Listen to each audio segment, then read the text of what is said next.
Venemaa näib praegu alustavat süstemaatilisi diversioone Euroopa vastu. Juba 3. tehas Euroopas on viimase nädala jooksul sattunud ootamatu avarii ja tulekahjude ohvriks. Teisipäeva, 18. augusti öösel puhkes Soome linnas Imatras asuvas Stora Enso tehases ulatuslik tulekahju. On märkimisväärne, et tehas ise asub vaid 10 kilomeetri kaugusel Venemaa piirist. Selle tehase tulekahju põhjuseid uuritakse endiselt ning tehas ei ole seotud riigi kaitsetööstuskompleksiga.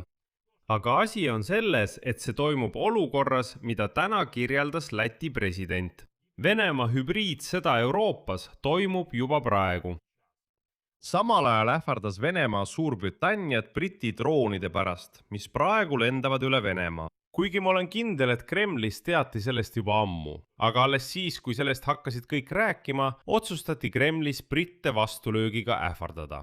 Venemaa saatis Saksa saare juurde fregati hüperhelikiirusega rakettidega ja nädal varem, tuletan meelde, plahvatas laskemoona tehas Itaalias ja veel üks tehas Bulgaarias.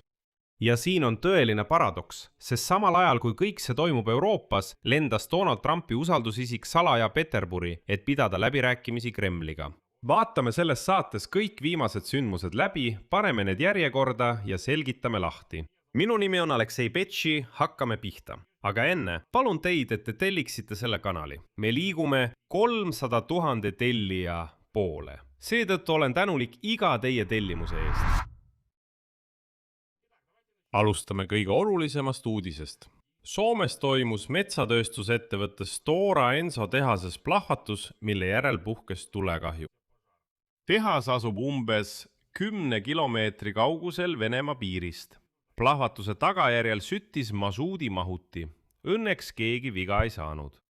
Stora Enso on tööstusettevõte, mis toodab taastuvaid materjale ja puidukiul põhinevaid tooteid. Ja esialgsetel andmetel lekkis tehase territooriumile umbes 50 kuupmeetrit masuuti. Tulekahju suudeti kustutada veidi enam kui 2 tunniga. Ja selles operatsioonis osales umbes 15 päästeüksust. Nüüd ütlevad soomlased, et see juhtum ei pruugi olla seotud venelastega. Aga viimasel nädalal on Euroopas tehased liiga tihti põlema hakanud. Varem, 13. augustil, toimus plahvatus ja sellele järgenud tulekahju suurel laskemoonatehasel Rooma lähedal. Õnnetus juhtus püssirohu pressimistsehis tehases KNDS Ammo Italy. Ettevõttes toodetakse keskmise ja suure kaliibriga mürske, maismaa ja merekaitseks ning ka tahket raketikütust. Ja päev varem, tuletan meelde, põles relvatehas Bulgaarias. Siin on oluline märkida Läti presidendi Edgar Rinkevitsi avaldust. Esinedes pressikonverentsil Valgevene piiri ääres ütles ta, tsiteerin, see ei ole midagi, mis algab kunagi tulevikus, see toimub juba praegu. Nii kommenteeris ta Venemaa hübriidsõda Euroopa vastu. Ja siin on veel üks juhtum. Läti korrakaitsjad uurivad praegu tulekahju heategevusorganisatsiooni Laos, mis toimetas abi Ukrainasse. Ja samuti terve rida teisi juhtumeid, sabotaaž, provokatsioonid ja spionaaž.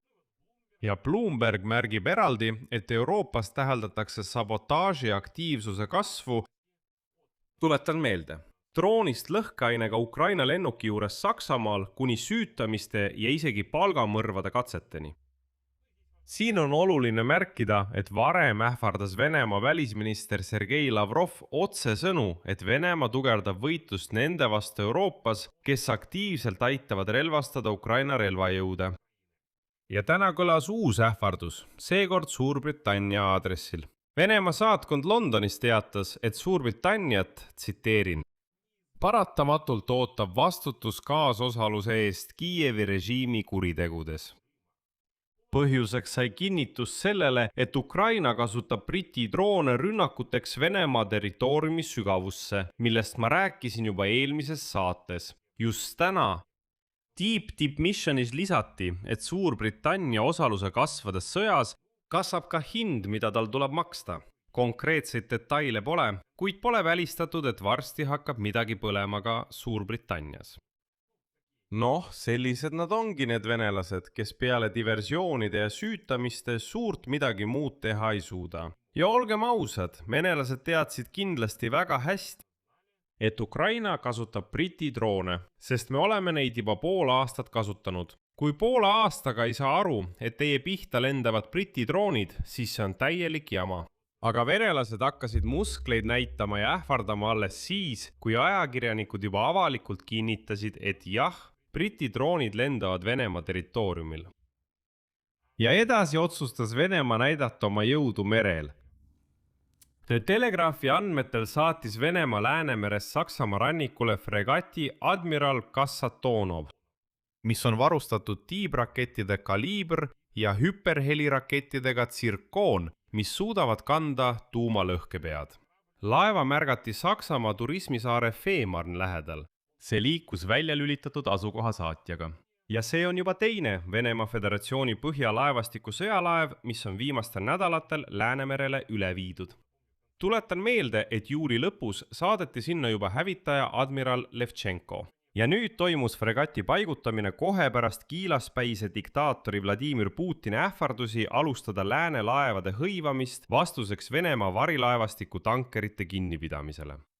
13. augustil andis Vladimir Putin Venemaa Föderatsiooni kaitseministeeriumile korralduse vastata sümmeetriliselt sellele, mida ta nimetas Euroopa riikide piraatluseks ja röövimiseks. Ja ta lisas, tsiteerin, ei pea tingimata olema nendes vetes, kus meie laevadele kavandatakse rünnakuid, vaid seal, kus me ise vajalikuks peame, ükskõik millises kohas. Ja pärast teda esines juba aseesimees. Venemaa Föderatsiooni julgeolekunõukogu aseesimees, Venemaa peamine napsutaja Dimka Medvedev, see lühem Putini oma. Ah näed, tema läks veelgi kaugemale, väites, et Venemaal on õigus rünnata vaenulike riikide kaubalaevu, kui Venemaa kahtlustab neid kaupade vedamises vastase huvides. Me juba mainisime selles saates tehast Itaalias. Nüüd aga räägitakse Itaalias, et Venemaa ei pruugi olla sellega seotud. Eelmisel nädalal plahvatas KND-s Ama Itaali laskemoonatehas Califeros Rooma lähedal. See ettevõte toodab keskmise ja suure kaliibriga laskemoona, samuti tahket raketikütust lennu- ja kosmosekandurite jaoks. Ja nüüd teatab ajaleht La Repubblica, et Itaalia prokuratuur uurib selle plahvatuse võimalikku seost sarnaste juhtumitega ettevõtetes Bulgaarias. Ja nüüd nõudis opositsioonilise tegutsemispartei juht Carlo Calenda avalikult valitsuselt, et see teavitaks parlamenti uurimise käigust. Järgneb tema tsitaat. Me ei saa jääda teadmatusse võimaliku Venemaa hübriidrünnaku suhtes. Nüüd on Itaalia kaitseminister Guido Crosetto juba teatanud, et Itaalia valitsusel ei ole mingeid andmeid, mis viitaksid Venemaa seotusele tehase plahvatusega. Edasi tsiteerin Crosettot. Ei ole mingeid märke, mis annaksid alust arvata, et see võiks olla midagi muud kui sisemine probleem. Kuigi märgin, et Euroopas on viimasel ajal liiga tihti hakanud tehased juhuslikult põlema ja plahvatama. Meie oleme juba arutanud, et Venemaa on üle läinud uuele taktikale, kasutades kohalikke elanikke ehk siis eurooplasi, keda värvatakse raha eest. Neid värvatakse ühekordseks diversiooniks, et võimalikult hästi jälgi peita. Pealegi on juba kahjuks või ma ei teagi, kuidas öelda, juhtumeid, kus nende diversioonide toimepanijaid polegi hiljem üles leitud. Ja tuletan meelde, et 10. augustil toimus ka terve rida plahvatusi ärimees Emilian Gebrevi ettevõtte EMCO sõjatehases, mis asub Triamna linna lähedal Bulgaaria keskosas. Esmastel andmetel puhkes laskemoonalaos tulekahju pärast seda, kui üks veokitest süttis. Oluline on meeles pidada, et Gebrevi tehased tarnivad juba mitu aastat laskemoona ja muud varustust Ukraina relvajõududele. Samuti pole see esimene kord, kui tema tehased on metsikute venelaste diversioonide sihtmärgiks. Ja samal ajal, kui üle Euroopa levib plahvatuste ja ähvarduste laine, käis Donald Trumpi usaldusisik salaja Kremliga läbirääkimisi pidamas. Financial Timesi andmetel on Rodney Mims Cook Jr. USA kujutava kunstikomisjoni esimees. See sama, kes juhib Donald Trumpi pallisaali ehitamist Valges Majas. juunis sai diplomaatilise passi ja külastas salajase missiooniga Peterburi rahvusvahelist majandusülikooli.